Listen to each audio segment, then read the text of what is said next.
King of the Pit TV. I got put on to the Grateful Dead recently, yeah? A friend of mine recommended it through the Patreon, says, bro, you gotta check out some Grateful Dead. And the first album I got recommended and the first I put on was entitled Working Man's Dead, I believe. You correct me if I'm wrong. To me, it was a great record. And I came into my experience of the Grateful Dead with a preconceived perception of what I was going to expect with the band. I always see the band associated with the term jam and a live band and adjacent to an act called Fish, if you've ever come across that act. I've never listened to Fish either. You know, maybe that'll be the next act I need to delve into. But I got put onto Working Man's Dead and I enjoyed the record. It was alike to me the Green River album by Creedence Clearwater Revival in the fact that it was brief. The music was clean. It was very soft rock. It was symbolic of an archetype that I can see in my mind's eye of an older man, smells of cigarettes, has a great mustache, cheap but durable pair of jeans,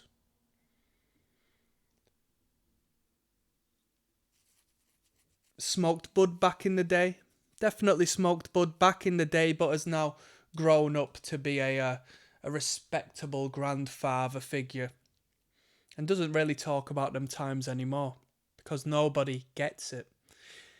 That's the sort of individual I associate with the sound I heard, not only from Working Man's Dead, but that Creedence record. And I enjoyed it. And it was completely contrary to this initial idea I had of what the Grateful Dead were advertised as. And one thing I clocked onto was in the comments section of these songs,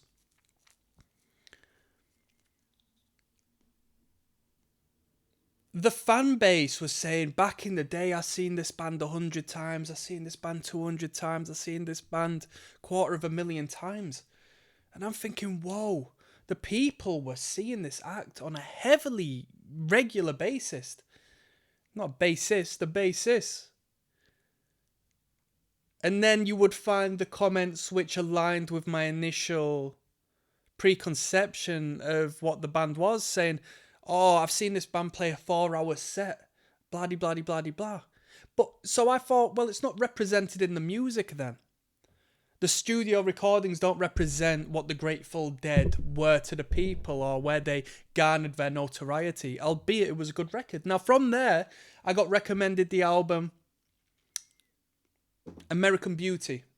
Now, to cut to the chase, I didn't like it to the same degree I liked Working Man's Dead. Working Man's Dead tickled my pickle a little bit more. I prefer shorter music than longer music, right? Generally, you know. When it's longer, you have to really ensure that you are holding my attention. Bro, I'm living in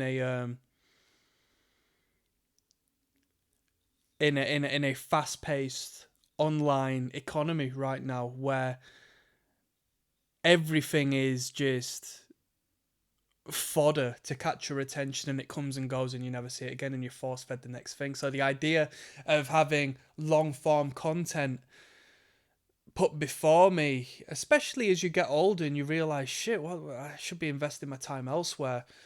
You know, it becomes less and less sensical. So we listened to American Beauty. It was okay. I'll leave that there. Now, from there, my man put me onto a live record, which was a bootleg, I believe, recorded in 1977 at a university in New York. I can't, if Ithaca or something. I don't know how you pronounce that. And he said, "Bro, I know it's a long one, but you got to check this out." And it was long, and we're gonna go into that because this talk is gonna be about me understanding the Grateful Dead as somebody who hasn't experienced them live, as somebody who has never been around anybody who has been a fan of the Grateful Dead. I'm gonna talk to you about me understanding the magic of the band. So he said, "Check this record out." Blah blah blah blah. Gave me a disclaimer that is there's a lot of material there, but check it out. And I said, "All right, cool." And I put it on. 20 songs. And as I said, it was a bootleg recording apparently. But let me just tell you, the sound engineering was pristine for a bootleg. Surprisingly good quality for a bootleg in the 70s. Honestly, something odd about that. But I'm not here to conspiracize. It sounded like a live recording, basically. Like a literal live album.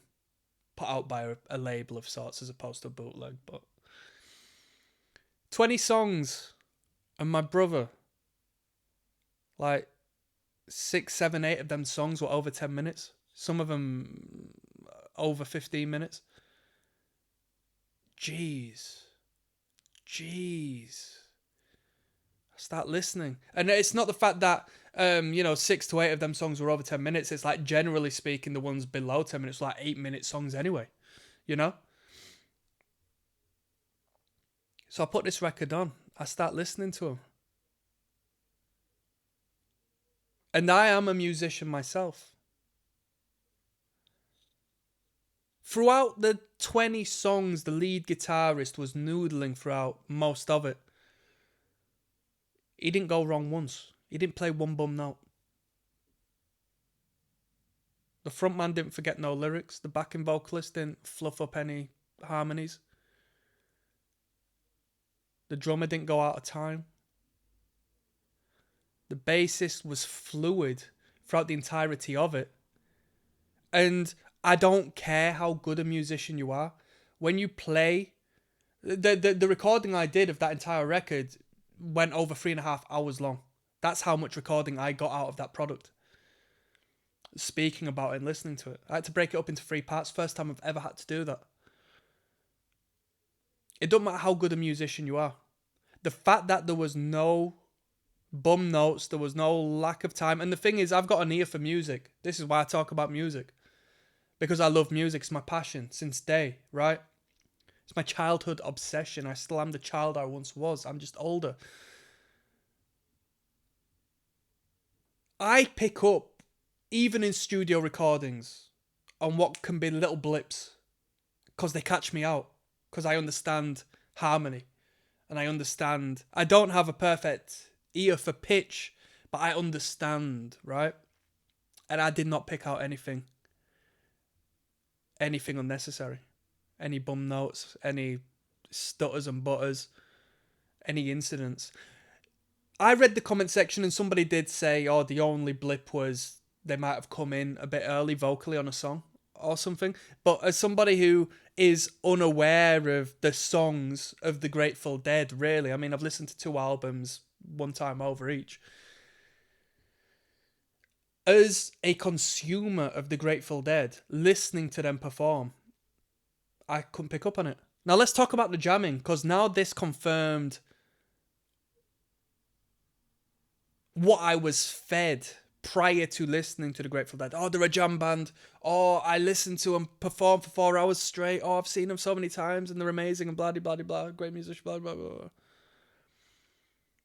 They would do cover songs in their set, completely make them their own. They did a Martha Reeves and the Vandellas cover, unless it stems from an earlier time, because supposedly there's a fair few covers of that. And nobody was, solidifying the fact it was Martha Reeves. In the comments, it was Dancing in the Street, which is a great number, especially if it was Martha Reeves and the Vandellas. I love that act. Love that act. Martha Reeves and the Vandellas, and then they did one called, I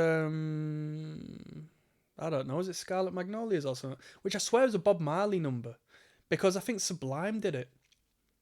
But they took these brief songs, apparently Rolling Stones number as well, these 3-minute songs, and expanded them into this universe of jam. 15 minutes, 60 minutes, 70-minute, just going off on a tangent, cutting off the vocal line and just becoming this cohesive unit of an act. And I'm listening, I'm thinking, flipping out. If I was still smoking Twifter, I'd probably go catch them 50 times. You know what I mean? You know what I mean? I'd have a couple of brewskis, smoke on a Twiff, smoke on multiple Twiffs. You know what I mean? I'd be sober halfway through the set. I'd be stone cold sober. And I understand why people like the Grateful Dead. And I love the people who like the Grateful Dead, because the people who like the Grateful Dead like music. Like, it's not about a stage show. It's not about pyrotechnics and being force-fed material via the radio stations. To get into a product, and I say product respectfully, they're a brand of their own and they're known for doing particular things and they act in a particular manner, that being doing these long-winded, respectfully, events and these jam sessions and so forth. I love you if you like that, because it's a showcase that you are willing to invest your time, your finite time, into appreciating music in this incredibly organic manner. I understand the Grateful Dead, and I understand why people would like that band. And on that note, I'm going to sign out, people. Click like and subscribe. We're talking music. Let's keep things flowing. Peace.